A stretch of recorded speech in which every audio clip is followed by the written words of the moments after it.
या देवी सर्वभूतेषु शक्तिरूपेण संस्था नमस्तस्यै नमस्तस्यै नमस्तस्यै नमो नमः।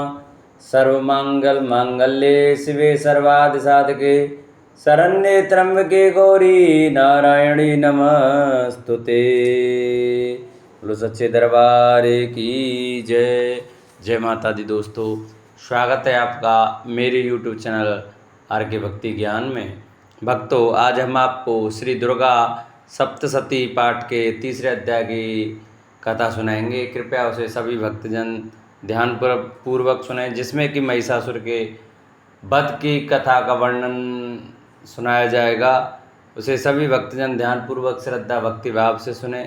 जिन्होंने अभी तक हमारे चैनल को सब्सक्राइब नहीं किया वो हमारे चैनल को सब्सक्राइब करें, वीडियो को लाइक करें और कमेंट में जय माता दी लिखना ना भूलें। बोलो सच्चे दरबार की जय।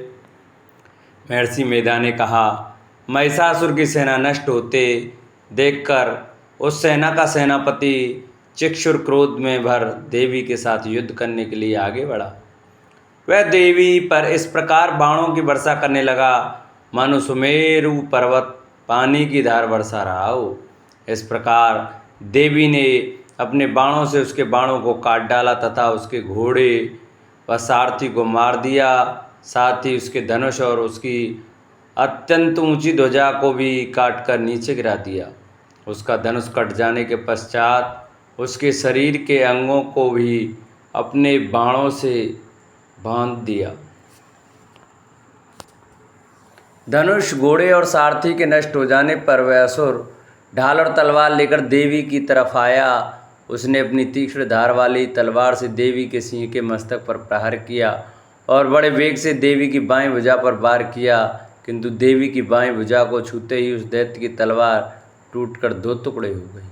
इससे दैत्य ने क्रोध में भरकर शूल हाथ में लिया और उसे भद्रकाली देवी की ओर फेंका।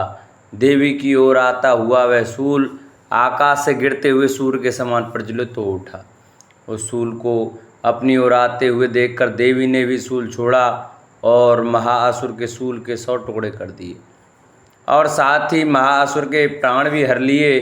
चिक्षुर के मरने पर देवताओं को दुख देने वाला चामर नामक दैत्य हाथी पर सवार होकर देवी से लड़ने के लिए आया और उसने आने के साथ ही शक्ति से प्रहार किया, किंतु देवी ने अपनी हुंकार से ही उसे तोड़कर पृथ्वी पर डाल दिया। शक्ति को टूटा हुआ देखकर दैत्य ने क्रोध से लाल होकर शूल को चलाया, किंतु देवी ने उसको भी काट दिया।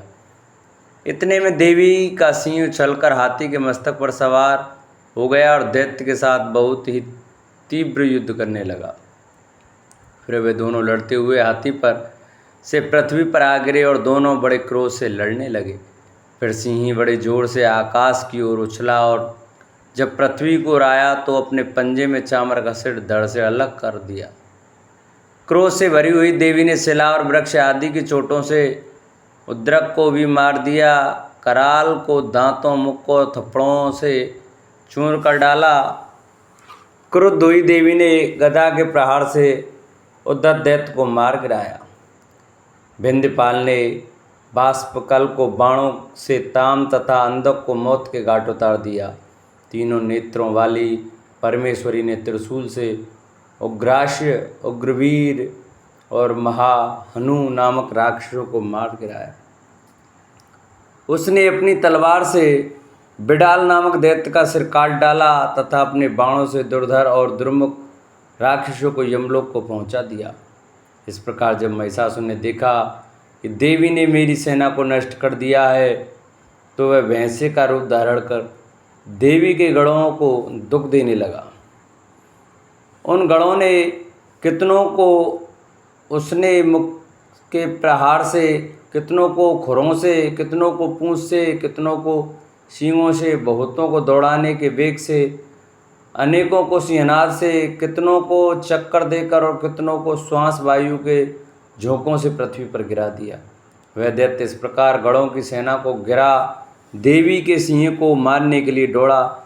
इस पर देवी को बहुत गुस्सा आया और दैत्य भी क्रोध में भरकर धरती को खुरों से खोदने लगा तथा सींगों से पर्वतों को उखाड़ उखाड़ कर धरती पर फेंकने लगा और मुख से शब्द करने लगा। महिषासुर के वेग से चक्कर देने के कारण पृथ्वी क्षुब्ध होकर फटने लगी। उसकी पूंछ से टकराकर समुद्र चारों ओर फैलने लगा। हिलते हुए सींगों के आकाश से मेघ खंड खंड हो गए और श्वास से आकाश में उड़ते हुए पर्वत फटने लगे। इस तरह क्रोध में भरे हुए राक्षस को जब चंडिका को भी क्रोध आ गया और वे उसे मारने के लिए क्रोध में भर गई। देवी ने पास फेंक कर दैत्य को बांध लिया और उस बंध जाने पर दैत्य का रूप त्याग दिया और सिंह का रूप बना लिया।